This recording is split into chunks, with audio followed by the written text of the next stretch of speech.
আসসালামু আলাইকুম। শুভ সকাল সবাইকে। সকাল সকাল বারান্দায় আসতে আমার ভালোই লাগে। একটু বাইরের রোদ, গাছপালা, বারান্দার দেখতে ভালো লাগে। এই তো সকালে নাস্তা খাওয়ার পর একটু ঘর মুছিয়েছি। এটা আমার আপুর বাসা। আমরা এখানে বেড়াতে এসেছি। ওর বাসাটা বেশ গোছানো।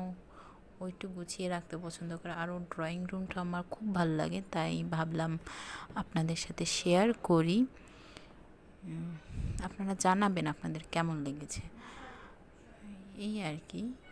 বেসিন সাইডটাও আমার খুব পছন্দের। আমার আপুর সব জিনিসই আমার কেন জানি খুব ভালো লাগে। আমি তাই আপনাদের সাথে এগুলো ছোটোখাটো জিনিসগুলো একটু শেয়ার করলাম। আপনারা আমাকে জানাতে পারেন। আজকে একটু আমাদের গেস্ট আসবে, এই জন্য একটু হালকা পাতলা রান্না বান্না করা হয়েছে।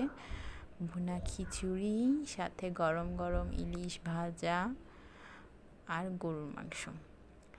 এই তো এগুলো এখন একটু সার্ভ করছি। সার্ভ শেষে আমার কাজিন এসে পড়েছে, আমরা সবাই একসাথে লাঞ্চ করছি। এভাবে অনেক দিন পর একসাথে খাওয়া। একটু বিকেলবেলা একটু পেয়ারা, আপু আসার সময় পেয়ারা নিয়ে এসেছে, খুব মজা ছিল পেয়ারাটা। আমরা একটু ভাবি কেটে দিয়েছে, আমরা সবাই মিলে একটু ফান করছিলাম আর ওগুলো খাচ্ছিলাম। খেতে খেতে সন্ধ্যা হয়ে গেল। আবার সন্ধ্যের দিকে ছোটো ফুপু আসছে। আমরা একটু পুরি, চা এগুলা সবাই মিলে একসাথে খেলাম, বেশ মজা করলাম। এই যে এদিকে বাচ্চারা খুব দুষ্টামি করছে, সবাই ওয়েট দেখছে, আমিও সিরিয়াল ধরে ওয়েট দেখছিলাম। একটু গ্রিন টি খেলাম। তারপর এই যে এখানে আপু নতুন নতুন কিছু বেডশিট কিনে এনেছে, ওগুলা সবাইকে দেখাচ্ছে। এই জিনিসগুলা আসলে আমাদের খুব ভালো লাগে এগুলো করতে, সবাই যখন একসাথে হই এই জিনিসগুলো খুব ভালো লাগে। যে সবাইকে ওর ড্রেসগুলো দেখাচ্ছে, সবাই সবার মতো কমেন্ট করছে, ভালো লাগছে এগুলা।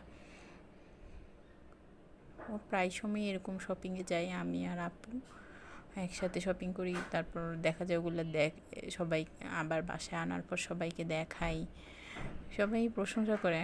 আপুর পছন্দ আমাদের পরিবারের সবাই খুব পছন্দ করে। এগুলো করতে করতে এই যে রাত হয়ে গেছে, সবাই গল্প করছে।